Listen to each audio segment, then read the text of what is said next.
For the Buddy Martin Show, a Tuesday night edition with the inimitable style of David Whitley and other guests, Ainsley Lee, plus our local intern writers who got special stuff for you tonight.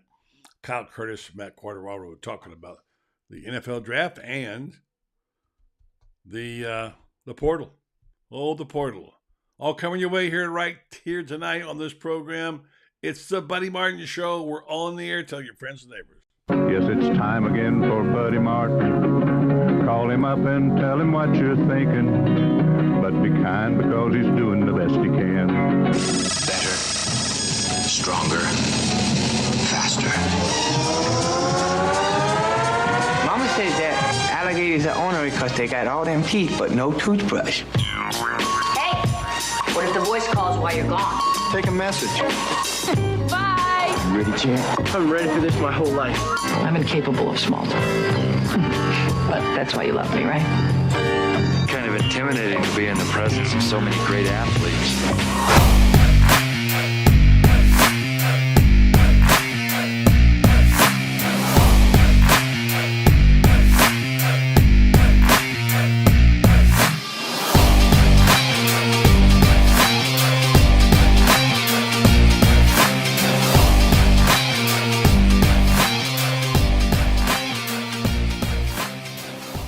Evening, welcome to the program. I'm Buddy Martin. We're heard 4 nights a week, Monday through Thursday, with outstanding guests, including the one we got tonight. We got 3 really good ones, and leading off will be in a moment from the Orange and Blue Room, David Whitley of the Gainesville Sun and All Ports South.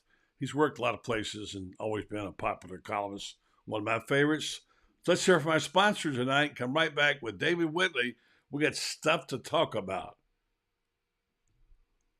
Things have certainly got a little out of hand lately when it comes to just buying our everyday necessities. Just look at gas, streaming services, and heck, even chicken wings. Well, there is one necessity that shouldn't cost a ton: taking care of yourself and helping fix all the aches and pains in life, and the fine folks at Titan MRI agree. With costs a fraction of what you'd pay at a hospital, you'll not only save money, you'll be taken care of by staff with over 20 years experience. So when you need an MRI, call Titan first, and you can go where your doctors send their families. Now offering CAT scans. All right, thanks very much, Jeff Cardoza. Let's get over to that Orange and Blue Room right now and see our buddy David Whitley standing by. Good evening, David. How you doing, man? I'm doing well. The Orange and Blue Room is perfect tonight, about 72 degrees. Caviar is okay? Yeah. Caviar is good. Champagne. How was the ride in the Bentley, by the way? Was that bumpy or was that okay? Well, I got to admit, it's not the Bentley's fault because the roads in Gainesville, some of them, they need true. patching in the worst of way. That's true. Yeah, if somebody would run on the platform of paving all the roads, get rid of potholes around here, yeah, they would win 98% of the vote. Why don't you run? You could do that. Oh, yeah, that's about all I would know to do is pave the potholes. Well, that'd Everything be more else, than most of them do right there, Yeah. just paving the potholes. Yeah. Yeah. Yeah. Well, And I would give every kid Friday off before a Gator home game. Yeah, I like that. That's a good one. You got possibilities. Have you ever run for office? No, I was always afraid I might not get any vote, like in high school, Mm-hmm. but every politician I've known, well, I don't want to get into a politician bashing thing. It's just too easy. It's like, it's like making fun of in the old days Jimmy Johnson's hair. It became a cliche. Yeah. So kicking politicians is just too easy. Although too easy. I heard today that the president is announced he's going to run again. Yes, so he is. It gives all of us over 78 reason to keep going. If you keep going, we can all keep going. Absolutely. Yeah, I try to avoid politics at all costs, and it's just never. Well, there's a lot to talk about tonight. How about we talked about this last week? Our sainted young lady who has now become a superstar, and we think should get her own trophy, her own statue of Florida. Trinity Thomas wins the Honda again, back to back. It's like winning the Heisman back to back, and what a great story that was. And I'm there. I'm giving $1 for a statue. What about you? I'd give I would vote for her for president. Yeah, that's a good idea certainly too. over the likely presidential nominees we got now, I would certainly vote for her. Yeah, because for sure. she seems to have a not only just a very talented and gifted athletic persona and body, but her brain seems and her head seems screwed on very well, very straight. Yeah, and the full story of what she did, which I know you wrote about, was just what drama that was to come back and after what season she went through, getting injured, not being able to practice for 2 weeks, and having to step up and get to 10, which she did, and yet her team fell. What was it, a quarter of a point? 15 1/100ths of a point short. Is that what it was? Of the team championship, Yeah. That's the only thing on her resume that isn't. I mean, of course, the team thing is a team accomplishment, and she needs. I mean, obviously, if a team had 5 Trinity Thomases out there, they'd win every year. Yeah. But God only, it's like one of one. She's like one of maybe 3 or 4, really? I guess, around the world. It will be interesting to see where she goes from here with the Olympics next year. The timing is right for her to keep going, and we can all live vicariously through her. Hopefully, making it to Paris. Yeah, and I think she would be an ideal person for ESPN or somebody to hire. Given the prominence of women's sports now, how they have seemed to be scoring big, basketball and everything else, she'd be the perfect hire to be trained to be a broadcaster. We wish her all the best. Maybe she can go to the Olympics a couple of times first. We journalists tend to try to tell people how to run their lives. We don't do a great job of running our own. So, so tonight on the program, we're going to talk to David about a bunch of things, including the portal. Boy, I tell you, it's can you imagine our buddy Tom McEwen or one of those guys being here today to have to deal with the transfer portal, NIL, all the stuff they got to deal with? They would just go batty. And we're going to talk about it tonight some. We're also going to talk about Deion Sanders, what's happened to him out in Colorado. And then we're going to talk about maybe the threat of taking away a home game if SEC schools allow fans to rush the field, which is what the last couple of days at the meetings in Irving, Texas, that Greg Sankey's talked about. They can't. Money doesn't seem to stop them. So that's the next thing. And then we'll have our friend Ainsley Lee on. She'll talk some about softball, which is not going great, but they still got a chance to turn it around. And Ainsley, she knows about that. We'll have Ainsley. We'll talk about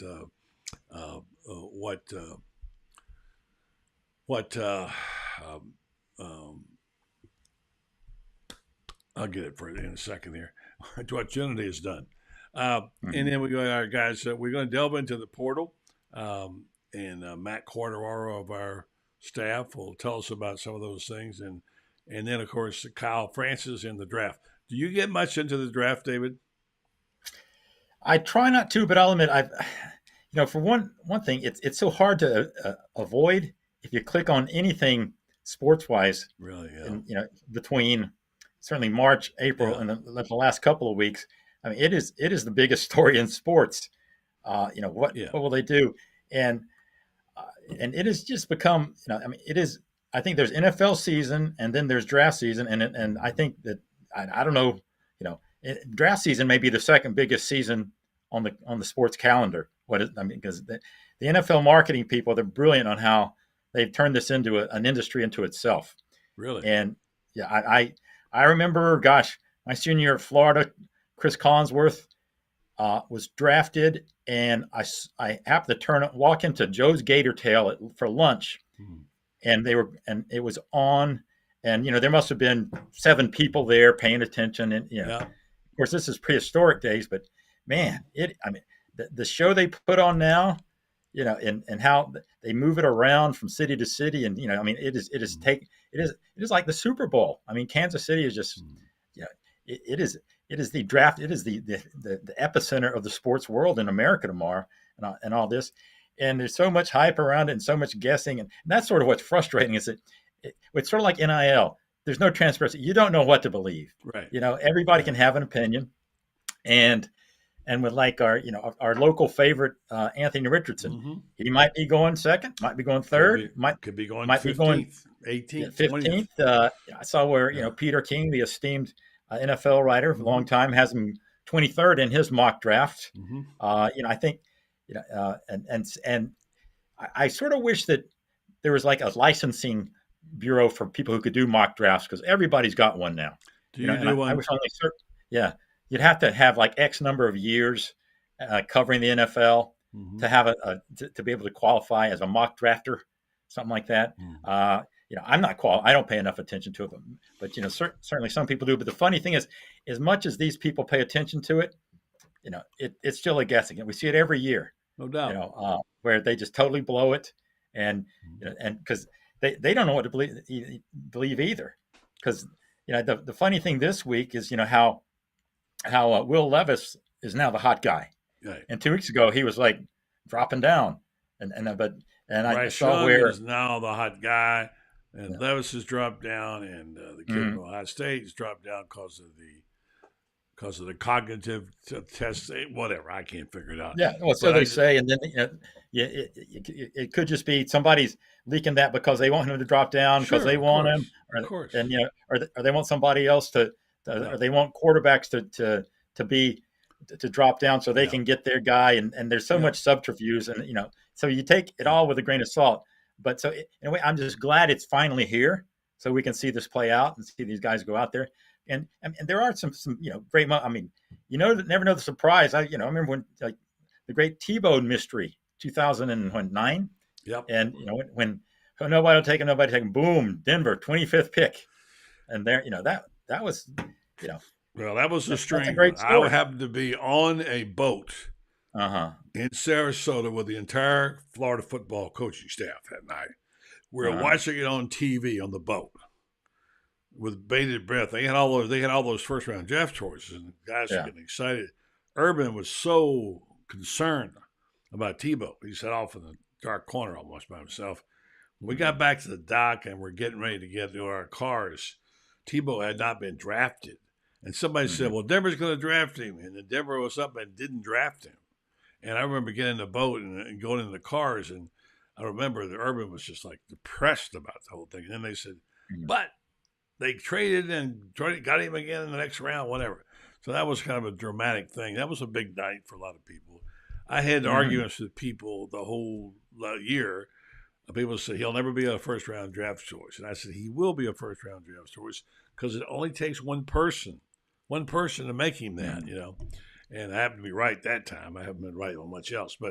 And so now, I mean, I don't follow it, but you would think that the people who would be the smartest group, the people who would draft the smartest would be the general managers.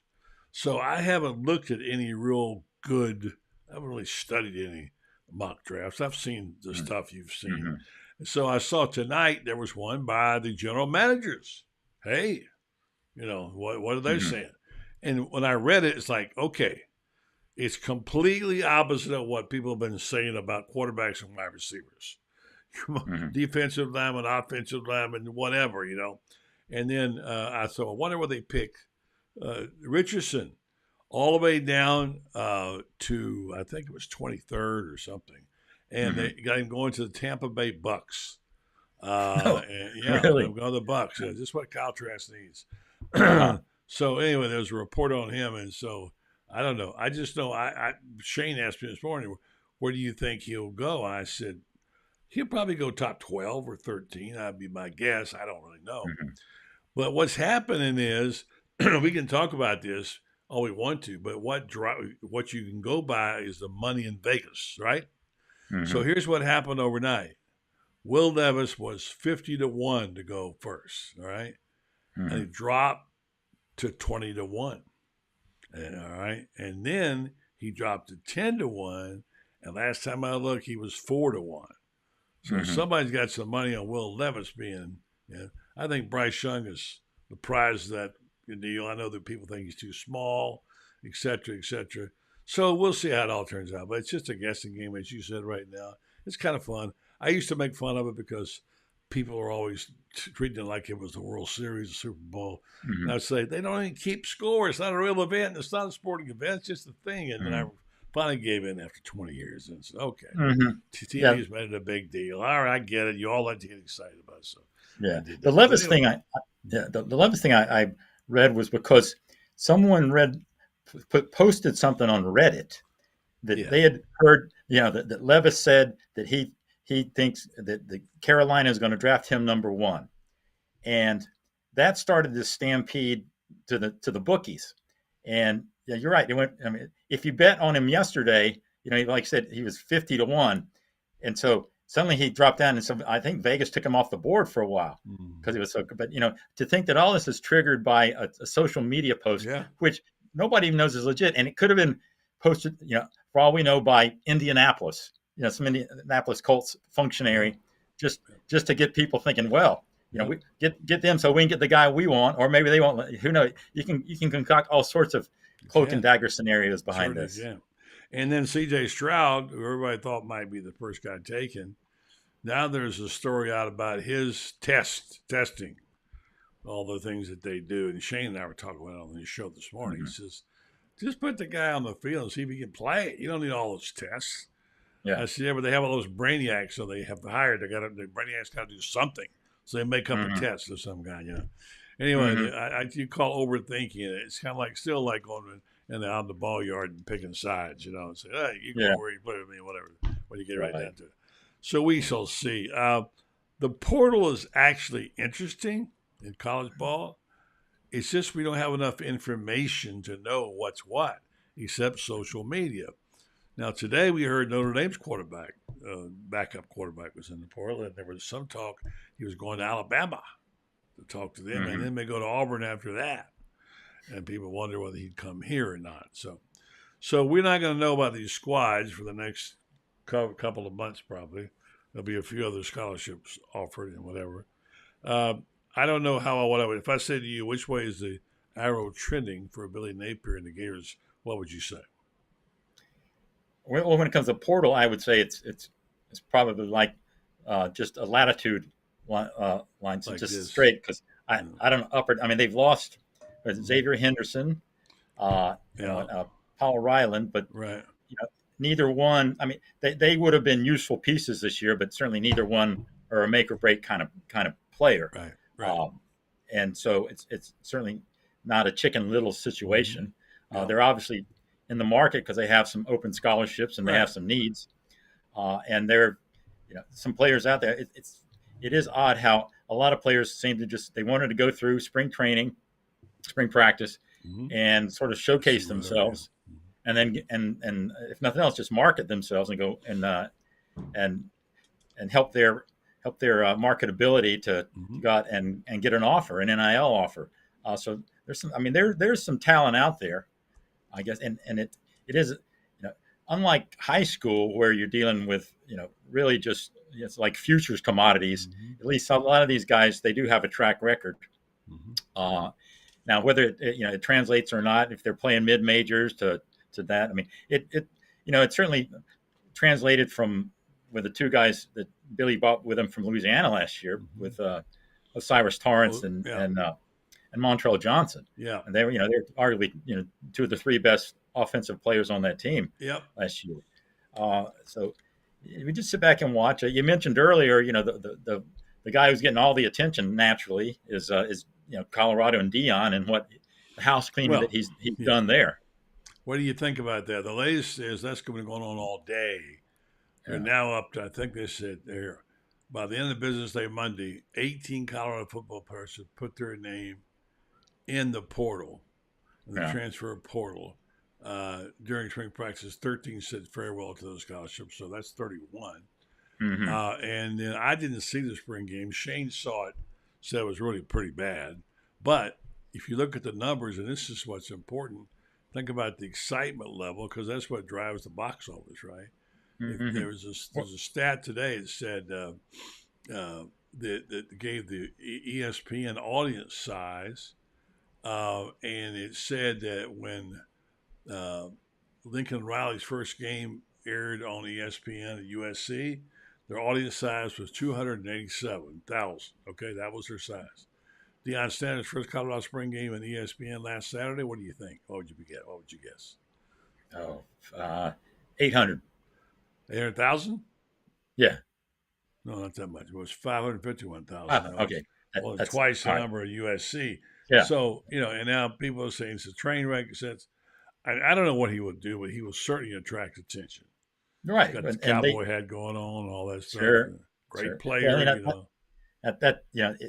That's one thing Deion has always been able to do is attract attention from day one. I remember I was actually covering Florida State when he showed up, and as a freshman, and you could say this is a different breed of cat here.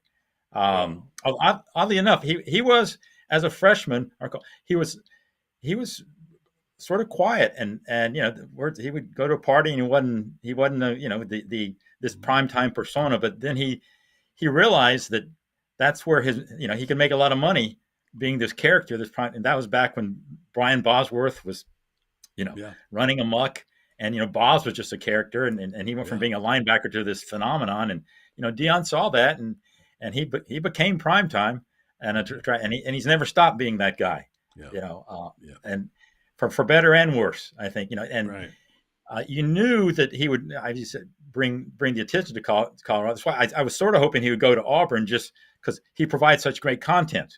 I mean, we're all interested in Hugh Freeze now, but I mean, really, it's just he's just another coach. Interesting background, but I mean, Deion's something totally, and whether it succeeds or fails, people are going to want to they want to read about it and watch it, because they can all a lot of, it's still a love-hate relationship with Deion.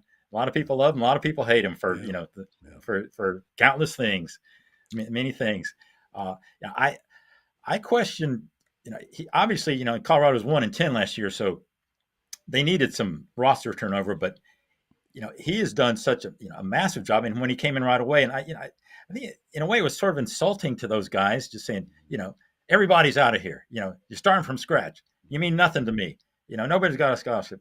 And it seems there's always going to be some fat on the roster, but some of these guys will be useful or would have been useful. And you wonder, has he just gone too far and just this roster purge to do it, and where it'll hurt him at least in the short run next year. Right.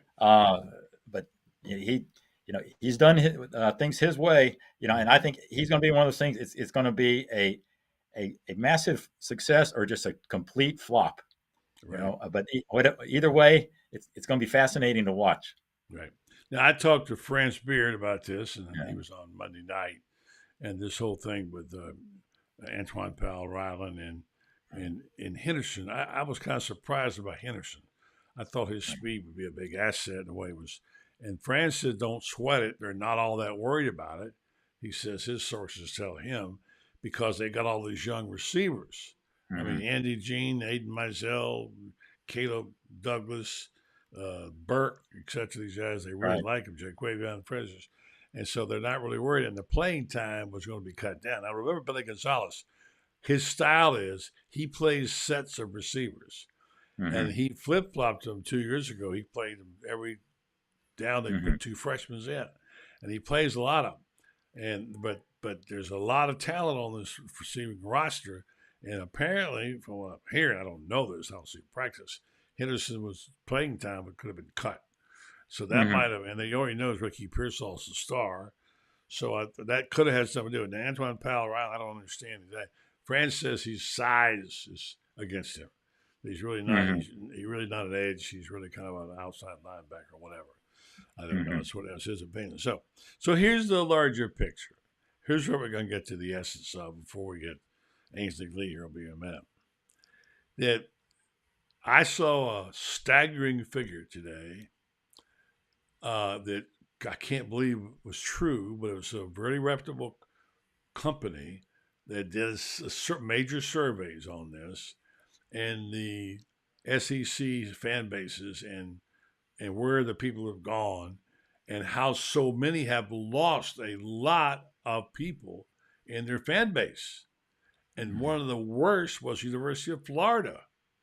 I think there were 6 of them in the country, and they lost, according to this. Now, I don't have these numbers verified there, but their life lost in their fan base over 600,000 people. Wow. So what is going on with that?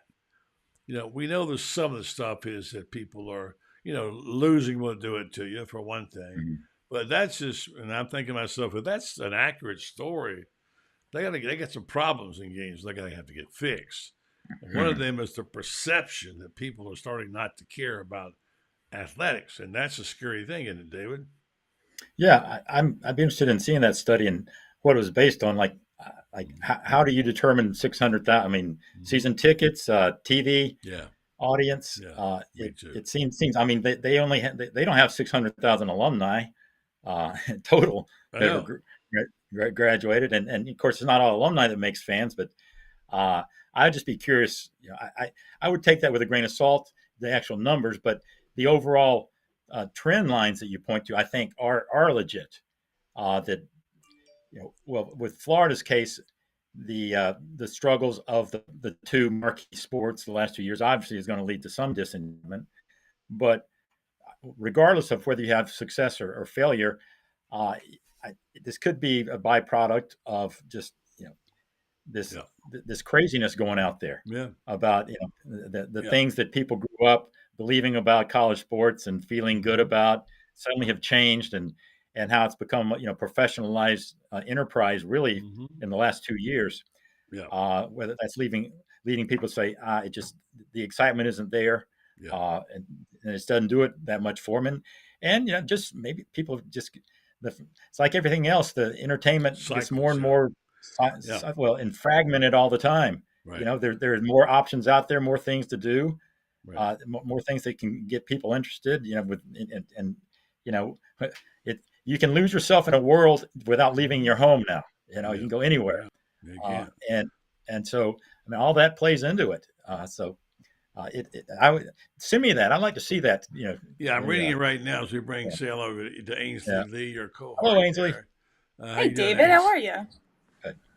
Hey, I'll send. I'm just reading. I sent it to Scott Strickland, and we won't Okay. spend a lot of time on this, but I think it's worth mentioning. We're talking Ainsley about this survey that showed that their fan bases are shrinking, and I've got it. It's written. It was on SI.com, and it was under the Auburn heading, and it said that they did a recent study, the fastest shrinking fan bases with college football, with Florida making the top 10 schools, that they have a minus 26%. Now, I don't know what the number, which is 552,494 fewer fans, reduction in their fan base. Now, I can't quantify that. I'm just telling you what I'm reading here. So that intrigues me, and it's not a good sign, and it certainly is something that would be, I don't know if that means they're buying less tickets or what. Anyway, good evening to you, Ains. Good evening. How are you? Good. David and I just sitting here jacking, doing what we do. And we need somebody like you to straighten this out a little bit, bring a little decorum to this outfit right here. We were just talking about amazing things that Trinity Thomas have done. Again, they won another Honda award, and now it's just back to back like the Heisman's. And I know you don't cover gymnastics, do you? But you are familiar with, I know. And I mean, we're saying, you know what? She's like won back to back Heisman's. Yeah. And is there going to be a time when we start saying, you know what, that's worthy of a statue? I don't know. Ainsley, what do you think?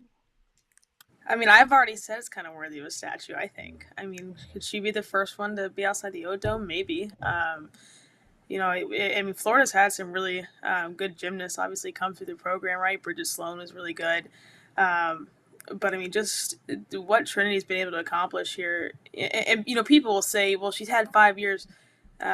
We saw a lot of athletes kind of hang it up or really change after COVID. I mean, I don't think having a fifth year is as glamorous as what, maybe some people think it is, especially in the way that fifth year kind of came about. Obviously, she wasn't 100% in 2021. And I mean, I was waiting outside of a concert whenever she hit that 28th perfect 10 and just kind of lost my mind a little bit. So, I mean, I think she might be working her way into maybe some people's Mount Rushmore. Certainly Mount Rushmore is of female athletes on UF. But Oh I yeah, think yeah, for sure. it's only fair to kind of put her in the conversation of the whole thing. David, let's be honest. Over the years, we have not really done justice to the women's sports programs. Now, let's just say that also they weren't always great, right? Mm-hmm. And they were treated like second-class citizens as well. But Trinity Thomas has just elevated everything beyond. I mean, character. I mean, the way she carries herself. I saw the interview she did on network on ESPN. I saw the one she did locally. I thought, man, I'm a Gator, and I'm really proud of that young woman. She makes me feel proud for my university, and I'm thinking she's been so special. And her story, David, how she did what she did, and Phil, how many points was that? 125th of 100 points. Oh, They fell short. 1500ths of a point when they lost the national championship. Yeah. It was one more, and it was it was even closer last year. Like it was 1200ths of a point, I think. Yeah. It's heartbreak for them when they go out there, but as a fan, you'd rather go there and barely lose than end up on the side of the road in a smoking heap, not even get there, which I guess happened 3 or 4 years ago, which was really unusual when they didn't even make the finals. But when that's your baseline and everybody expects if it's a bad year, if you don't make the NCAA Final Four, you have a pretty good thing going.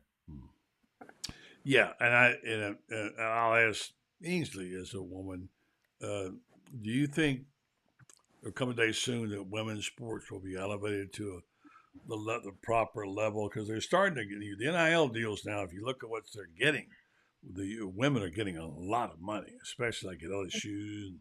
And what is Ainsley? What do you think Trinity's worth on the open market? NIL. I mean, to me, this is a new way of highlighting, spotlighting your athletic program, and the way they could do this if they could ever win some of the other sports as well. I mean, if Kelly ever gets that women's basketball program turned around, what is your thought about how you think women are being treated and recruited and what have you at Florida? Ainsley. I mean, I think the trajectory is certainly heading in the right direction. It's unfortunate it kind of comes at the expense of maybe some subpar years for the football team and the men's basketball team. But I mean, I think if you're on campus and you're looking for something to kind of really get into a successful program, I think you can look to some of the women's programs. Obviously in the winter, into the spring is obviously the gymnastics program. Every fall you have the volleyball team that's gonna make a run through the NCAA tournament. So I mean, the trajectory is certainly on the right path, and I think NIL is helping a lot. I think you see just the growth of all the women's sports. The growth of softball is huge. I was leaving a game the other weekend, and I mean, there's probably 120 little girls waiting outside the locker room, and I mean, you just don't see that. You didn't see that a couple years ago. No. And the same goes for gymnastics, and obviously the big talk has been the women's basketball just seen as a whole really growing after this year's NCAA championship. So I think the trajectory is right where it needs to be. So that's always as a woman, that's super exciting to see. Yeah, and Coach David and I up on the softball. David, I don't know about you when you went to the softball game last time. Bit of a tough year for Tim Walton. I know a couple of the guys that covered the sport. I don't think Dan Bond's on here tonight, but they're hoping for the postseason to turn it around. But Skylar Wallace, what a year she has had! Didn't she just set a record or something, Ainsley? No records, but she's the category leader in 9 different categories within the SEC. So I mean, she's batting over 500 in conference. Home runs. That's like slow pitch stats. Not fast pitch. Yeah, no, she's her conference stat is better than the overall stat. I mean, she's just obviously she's super experienced in the SEC. She came from Alabama with Patrick Murphy over there, and just so she kind of knows what it takes to really be successful in this league, and she's certainly done that. But I mean, she's got 7 home runs between the last 7 games. She had that 3 home run night against Georgia 2 weekends ago. Yeah. I mean, I've never ever. I mean, even she's. I think she's always had the respect of Amanda Lorenz, but I mean, you're seeing Amanda Lorenz just go nuts on Twitter over Skylar Wallace. So. And also, AJ Rowe brings up a good point. How about track? Women in track, the national champions that they have there. Since I was met a couple of those athletes that I went to the Florida Victorious tailgate party and saw some athletes there. Got my picture made with Riley Kugel, my favorite basketball player. I was a fan. Yes, a lot of good stuff there. So we'll see where that goes and how it goes and all that sort of stuff. Ainsley, give us your take on the softball situation. You've covered it. What do you think they're missing? Is obviously some pitching. Give me that take on that. And we'll let you get out of here and go to work. And you have a legitimate job, unlike David and I. Yeah, the pitching situation is in pretty rough shape right now. I think Tim Walton said at the beginning of the year that Lexi Delbury, the sophomore, was going to be kind of the key piece to that bullpen. She got banged up late in the season last year and, didn't pitch really at all in the offseason. So she didn't have that offseason to develop. And I think we're kind of seeing that come to the surface a little bit here this season. And just she doesn't have it. And so now Walton is, kind of stuck throwing 2 arms. And it's 2 arms that, you use a couple times in one weekend. And the batters certainly adjust. They gave up 21 free bases last weekend. You're not going to win many games giving up 21 free bases in a series. This offense can hang with anybody. I promise you that. The offense has done everything it needed to do, and it's. I'm sure it gets frustrating for them. But the good news is the recruiting class that Tim Walton has coming in next year is #1 in the country. Has the #1 pitcher in the country coming in. I think we're going to see them kind of return a strikeout pitcher again because we haven't really seen that since Kelly Barnhill left in 2019. So good stuff from Ainsley Lee. You can read her in the Games of the Sun. We love her. We used to get to see her more often when she worked with us, but now she's gone big time on us. But always good to have you on, Ainsley. Take care. Always a friend. Pleasure. Yeah, good to see you. All right, you. thank you guys. Thank you. Thank you guys. David, I'm going to play you out here with a commercial. Give me a second. And then we've got Kyle standing by to talk. I'll get you for one more segment, David, and get you get back to your real job too. Stand by.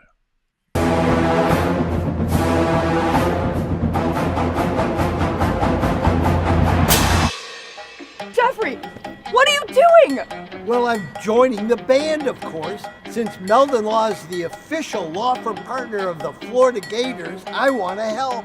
Dad, we're litigators. Let's stick to helping people in the courtroom. Well, can we still hang out and jam a little bit? At Meldon Law, we won't back down. All right, thanks very much, Jeffrey. Thank you to Meldon Law, all of our sponsors. Let's go get our friend here. In fact, right behind it will be Matt. Let's go start with. So good evening to Kyle Curtis. What's up, Kyle? How are you guys doing? Okay. Good, we're thanks. going to get one more question out of David and let you participate in it. And then we got your buddy Matt Quateraro right behind you. Who'll be joining us to talk about the portal. You got a good story out tonight on the draft. All right, so guys, so here's the deal, David. This thing with the SEC commissioners, Greg Sankey, talking about they're going to start penalizing schools by losing a home game if they storm the field. They've tried tripling the fines, quadrupling the fines, forfeits, whatever, and nothing seems to be working. They're getting really drastic. Can you imagine that happening when, let's say, the Iron Bowl is coming up and Auburn's fans rush the field and they lose the Iron Bowl game? I mean, think about that. That was what's your thoughts about that? And I'll get Kyle's. The idea that they feel so strongly about, or is that just part of college football? I don't know. What do you think, David? I think it's part of college football, but I think it's probably too dangerous of a part. You hate to play the party pooper, but there is such there, and chances are nothing will happen. But there's also a fair chance that something might. Like we saw the incident after the Alabama Tennessee game, where the Alabama guy took a swing at the Tennessee cheerleader or whatever it was. But yeah, that was one thing. But there have been legitimate problems with injuries, and people have gotten seriously hurt doing this kind of stuff. And again, you hate to be the old person saying, "Oh, you kids, you're gonna be too and kill the party," because it is a great, get off my lawn. yeah, it is a great scene. But I think the first time someone gets seriously injured, and it won't be the first time, because if there have been instances where people have been paralyzed by falling off the goalposts and stuff like that. Yeah. But what sort of amuses me is people say, we got to do this. How are we going to stop this? I should say, pick up the phone and call Jeremy Foley, because he put the kibosh on anything like that long ago at Florida. Because they say it happened there. It hadn't happened at Florida because and I remember talking, and I was going to call him and just get a refresher on what their policy was, because they bring horses out there. They line it with police who look like they mean business. Basically, you just get machine gun them down. Right. Well, it's a show of force, is what it is, and it works. I mean, I think the last time I know that there was a field rush in the 1960s. Maybe you remember it was, because I wrote about this. I remember last fall. Florida over one thing. Yeah, tied Florida. Yeah, but and Spurrier, I think, wanted them sort of for a field rush after that 97 game, but I think they're no, we're not going to do that. They're just, and I'm sure some people want to, but it's just not accepted here. All right, and I'm going to test your theory.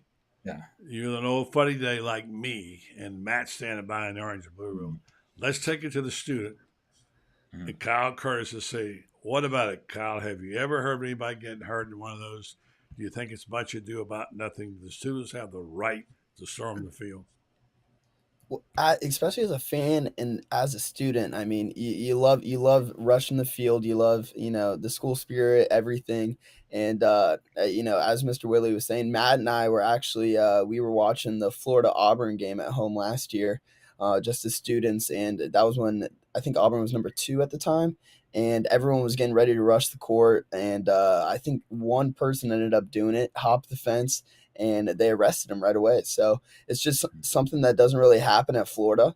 But at the same time, there's way too much risk that goes on. And I think that, the win will be celebrated regardless, in whatever college town it may be. Auburn, I know, does they throw the toilet papers on, but not on the field. Yes. You can celebrate. Right. Yeah, exactly. I think that you can still rolling in Toomer's Yes, corner. Yes, I was blanking. But yeah, I saw a video just this year. A goalpost falling down on a bunch of fans after they rushed the field. So I think that it's a lot of fun to see on TV. I think that maybe in the past few years, the rushing the field scene has kind of maybe been blown out of proportion, where maybe they don't need to do it every game. So I don't know. I feel like while it is fun, there's other ways to celebrate without taking it on the field. All right, there you go. And it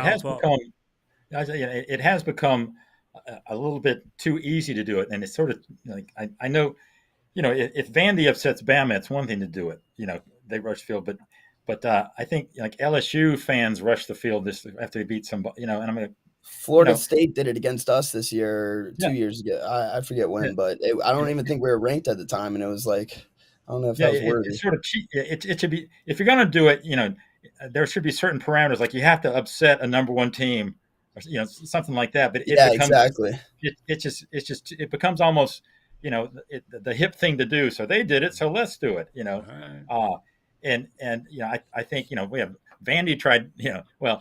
Vandy's version of rushing the field. I mean, after they beat Florida this past year, very orderly. They just went down and sort of milled around. But it's Vandy, so it's funny. But one thing that I is sort of interesting about penalizing people, and someone so this is an original thought, but someone said, well, what if a group of a couple hundred fans from the team dressed up as the opposing team, If Auburn fans from Alabama and they rushed the field and started raising hell, just to cost Auburn a home game. There you go. And how would you say I'm not? You dress in the thing. Show us say, your I'm driver's Auburn. license where we take you. I don't know. It's a good point. I mean, hey, if you could cost your rival a home game and you play three, and say it's Georgia. Well, of course Georgia, Florida doesn't count, but if it's Florida FSU or something like that, and FSU loses a home game because they rush the field. Of course, it's not an SEC team, but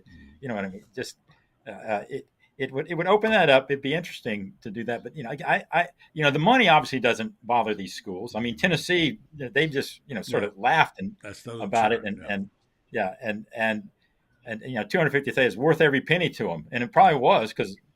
So it has to be something really punitive like that. But again, I just get back to just see what has worked and how they've stopped it. Here and you never see a field rush at an NFL game, because it's just the mentality. I mean, certain people may want to, but for one thing, they know there'll be there'll be there's just layers and layers of security. So it might help to have more than just like 10 rent-a-cops with the yellow, security jackets on, trying to keep 100,000 people from rushing the field. All right. The dean has spoken. David Whitley, you're in charge of this. If it comes up, okay, David. All right. You're the commissioner of field charging. All right. That's your job. I will be the old man on the lawn, protecting the lawn. There you go. You're the lawn man. David Whitley, read him in the games design. He writes great stuff. Thank you, David. Appreciate it, man. All right. Have a good night, y'all. All right. Good night, Mr. Whitley. All right. So let's go see your partner in crime and see what he's doing. You think he's there or sleeping? He's probably around here somewhere. Oh no, he's sleeping apparently. Oh, he's sleeping. I don't know. He's not there. He left. He left the building. Where are you, Matt? Where are you, Matt? All right. Well, you can text him and see where he went. Yeah, I'll see where he's going. We're looking for you, Matt. Trash man, maybe his internet went out or something. Here he is. Let's go back now and see if it's working. Now, I saw him before. Let's see if we can get him in. No, we don't. There he is. There he is. Who said he wasn't going to show up? I told you he'd be here. Matt Corderaro. Sorry about that. What's up, buddy? Not much. How are you guys? We're good. We're discussing the vagaries of rushing the field. I don't know if you heard any of that or not. Yes, I did. What's your take on it? Are we just a bunch of old guys, and should fans be allowed to do that orderly? What do you? I mean, what do you think? I mean, it's a tough debate because obviously there are the dangers that are involved with it. Obviously, from the student perspective, which I know Kyle was talking on, it's always fun to have the opportunity to do something like that because we see on TV at other games people do that, but obviously there's a danger to it. But you could make the same case with alcohol as an example. They're selling alcohol at the games, and that could get out of hand depending on the game and depending on the type of people. Sure. So it's kind of a case by case basis. But as a whole, I think that getting rid of it is probably the best course of action just before something really egregious does happen. Yeah. There have been a few people on here who rushed the field before. Robert Turner said, I stormed the field at the Florida's victory over Houston back in the 70s. That's probably 69, Robert. That's the Carlos Alvarez. Florida won 49-40. That's a different game, I think. Anyway. All right, so we tried to do it against Auburn. But then we got down there and we're like, all right, not worth it. Yeah. So it's gotten costly if you start going up home games for sure. All right, guys, I want to make sure I get to this before we get off the air tonight. You guys got a couple of stories I want to talk about. What's going on right now? The NFL draft is certainly topic A, and Kyle wrote a really good story about the draft, about the number of Gators and where he thought they would be. Kind of a gutsy story because I don't know if I could do that, but Kyle's got them all placed in various other teams. Kyle, get your list out, and we'll just sort of brush through that. Then I want to talk to Matt about the portal. We had some activity this week. Notre Dame's quarterback, backup quarterback now is in the portal. They're talking about it going to Tuscaloosa. Stuff happening. So, Kyle, go first. You've got Anthony Richardson going to Seattle. And run down real quick some of the other picks. We're going to do them all. And where you see it falling. Yeah, so obviously Anthony Richardson, he's been not only the talk of the Florida Gator draft media, but I think probably the whole NFL media. I have him going to 5, Seattle. There was a lot of talk of him going to Indianapolis at 4. There's been, mock drafts of him going as high as, the early teens. So I think that, just being in Seattle, being behind Geno Smith, Pete Carroll, I could see him, being a year or two behind Geno Smith. They just signed him to that, contract extension. So Anthony Richardson would be able to be under his wing there for a little while and then step in nicely. And then the other first round draft pick or first round grade I have for Florida players, Cyrus Torrance. The Bucks. I think one of the main things you could see from watching the Bucks this year was Tom Brady was always under pressure. He was always having to, get quick screens out, stuff like that. The running game kind of struggled. Osiris Torrance is a guy that can play either side of the line, interior, and I think that, he could just step in and make an immediate impact. And then going to the second day, this is kind of where it gets a little bit more dicey, where people, teams start reaching out, finding more so diamond in the rough kind of guy. And Gervon Dexter is a guy that I think could step in nicely. I have him going round 3 to the Cowboys. I think, little undersized, but I think put in the right system, he could really, flourish. And then now we start getting to round 5. I have the safety Rashad Torrance going to the Texans, a guy who not didn't really pan out to what many kind of thought he would be at Florida, but has the tools and utilities to be a starter in the NFL if put in the right system. And then Brenton Cox Jr. is another guy dismissed from the team, transferred from Georgia, had a lot of the talent on the field was never really the question. It was more so always just locker room presence, being a good teammate, stuff like that, which ultimately led to dismissal from Georgia and Florida. But I have him going to the Rams at pick 171. And I just like that fit with Sean McVay. He's a good players coach. I think, getting in there with Sean McVay, getting in a winning culture, a Super Bowl winning team could be good for him. And then and you got Trey Dean and Raiders. That's 3 in the 5th round that you got there. 3 in the 5th round. 3 in the 5th round. And then, of course, 6th round, Ventrell Miller. Ventrell Miller. And then Justin Shorter, who I think who could come in and just be a special teams guy. And then I could see Richard Garage also getting drafted there at the end. And then also just look for Amari Burney. I can see him getting drafted there at the end, but more so kind of just being get a free agent contract. At that point in time, you're better off getting free agent contracts than being drafted. Right. So, all right, so let's see what Matt agrees with any of that. Matt, what do you think of those picks? I think it'll definitely be interesting to see where Richardson goes. Like Kyle said, the vibe around where he could go has really been all over the place. There's a period in time where people were talking about him going first overall. That seems to have kind of gone out the window, but still an early pick, which should be good. And then I think Gervon Dexter could end up being a sneaky pick that kind of comes up a little bit earlier. Kyle mentioned Torrance in the first round as well. Whoever gets him is going to get a really, really good lineman. Didn't miss a game in his collegiate career. A solid player who's going to be on the field pretty much all the time. And the last player that I do want to touch on is Brenton Cox.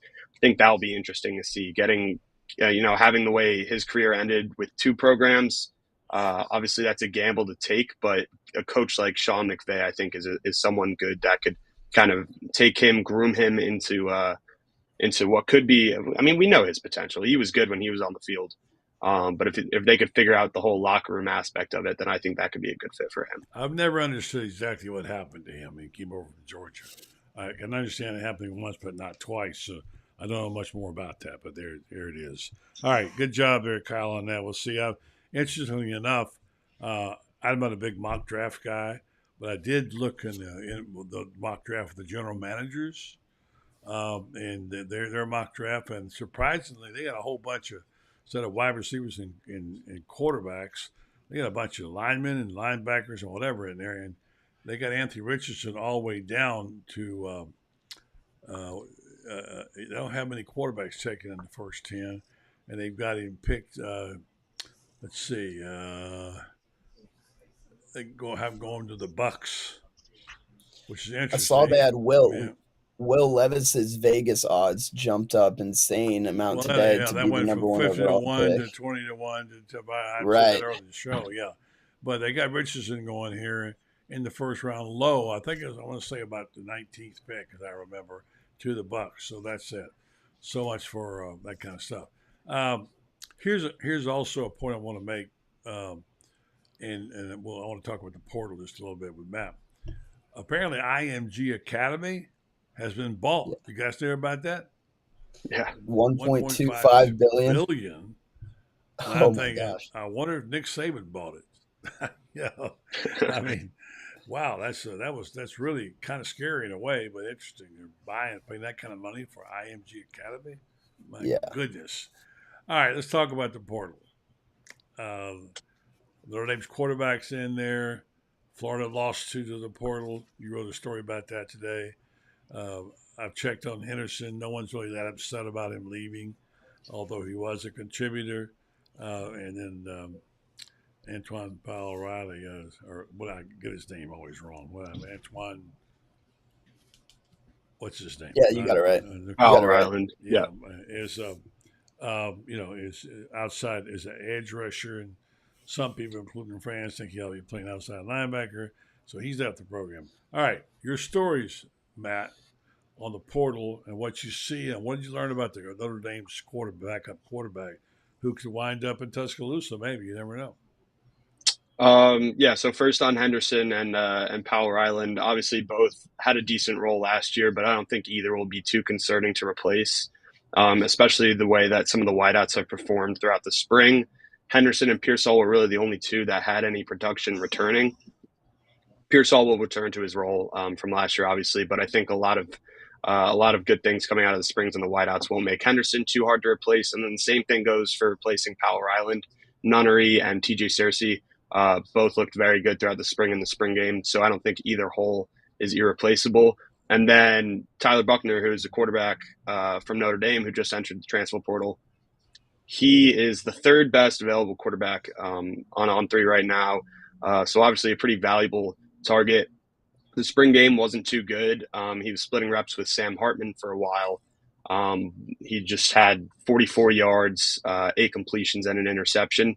But something to kind of take note on is that he's a dual threat guy. He played a lot freshman year as kind of like a wildcat fill-in, kind of the way that Emory Jones did for a little while here. And he was in a red shirt for a red non-contact jersey for the entirety of the spring game. So that made him really one-dimensional in that spring game. So I think a lot of people are overreacting to that. He did have a couple quarterback draws called for him during the course of that game, which obviously didn't go anywhere with the non-contact jersey. But I think that would be a good fit for Florida, especially coming back after having a quarterback like Anthony Richardson, who was kind of that dual threat. I think if the Gators were able to get him over here, that would throw a little bit of a more dynamic quarterback into the competition. So it could be a good fit. And if Napier wanted to kind of go back to the offense that we had with Richardson last year, it would kind of be more along the lines of that than what Miller and Mertz are bringing to the table right now. If I said to you, here's $1 million, go bet on 3 players that'll show up here and as scholarship players or portal players, Matt, who would you say some names would be? I mean, Buchner is definitely up there. I think that Buchner would like the fit here, and I think that he would match well. I don't think that I would put $1 million on any of the quarterbacks that are currently in the portal right now. I think that there are a couple that are still going to come. And I think that one of them is probably going to be someone from that Ole Miss program because they got a lot of transfer quarterbacks in there. They have 3 quarterbacks in there. They're all good players. And right, but someone's going to be unhappy. From LSU is a really good player. And I had a conversation with one of the guys who lives in Oxford on another show over the weekend. And he said, no, they're all going to stay. And I said, you're going to tell me that all 3 of those guys are going to stay there when they can go play, right? Somebody's going to go somewhere. No, they're all going to stay. Well, we'll see. But that's going to be interesting because there's all 3 good quarterbacks at Ole Miss. You're right about that, for sure. All right, so all these are young receivers that they like, Andy Jean, Aiden Mizell, Eugene Wilson's coming in too, right? Yeah. Caleb Douglas. Caleb Douglas is already there. I think Burke is really. I think he looks really good. I think there's something wrong because when they started asking coaches about him, they were like, "Well, we like him, but he looks really good. He's big, he's long, and he catches the ball, runs good routes." So I think they're craving on Frazier's. Another person just to keep an eye on with the whole way that the Colorado program and that whole thing's unfolding with a lot of transfers leaving there. One of their receivers, Montana, I'm gonna butcher this last name, Lemonius Craig. Yeah, he's quite a good receiver. Yeah, stood out in the spring game.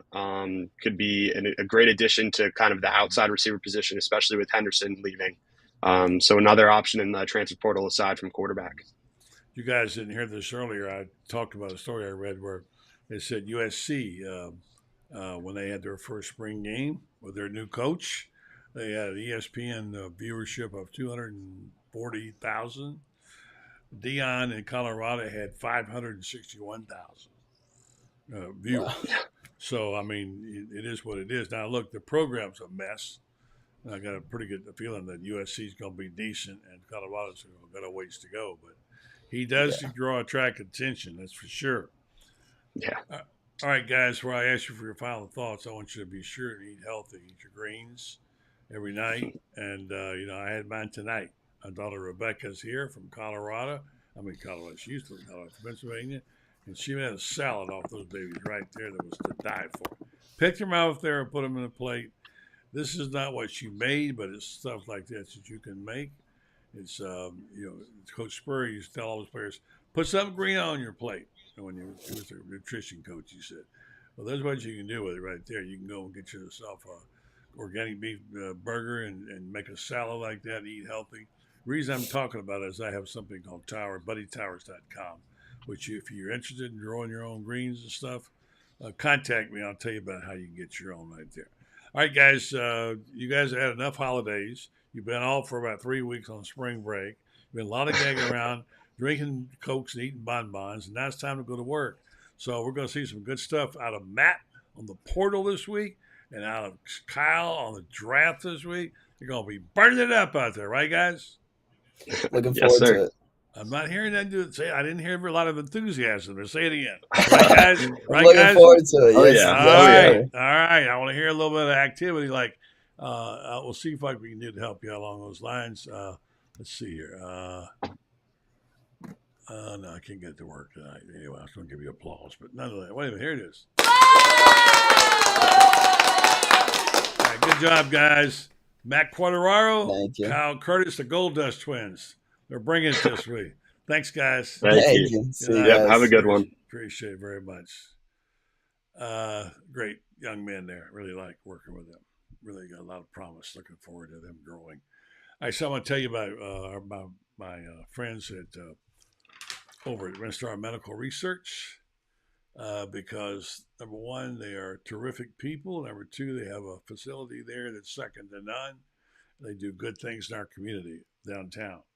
Have a reputation as a high-quality, patient-centered clinical research facility. Renstar Medical Research brings cutting-edge clinical trials and research trials to Ocala in areas like Alzheimer's, psoriasis, osteoarthritis, migraines, fibromyalgia, many of the things that affect us in our community. Since their inception in 1968, Renstar has had over 700 clinical trials to try to find answers to better ways to treat us and our illness. And they partner up with prominent pharmaceutical and biomedical companies throughout the medical industry. So you can be a part of some of these if you like. Go to renstar.net and see what they offer. In some cases, they compensate you for time and travel. Take part in some of these and check them out. Renstar Medical Research, seeking tomorrow's answers to the health questions of today. Thanks to our guest tonight. Good show. David Whitley, of course, and Ainsley Lee. Good to see her again. And then Matt Quadraro and Kyle Curtis all tonight on the Buddy Martin Show. Have a great night, folks. We're back tomorrow night with lots of good stuff, including Chris Storing tomorrow night. So you don't want to miss that. And our good friend from down in Tampa, Allie, is going to be joining us as well. So thanks for listening. Thanks for watching.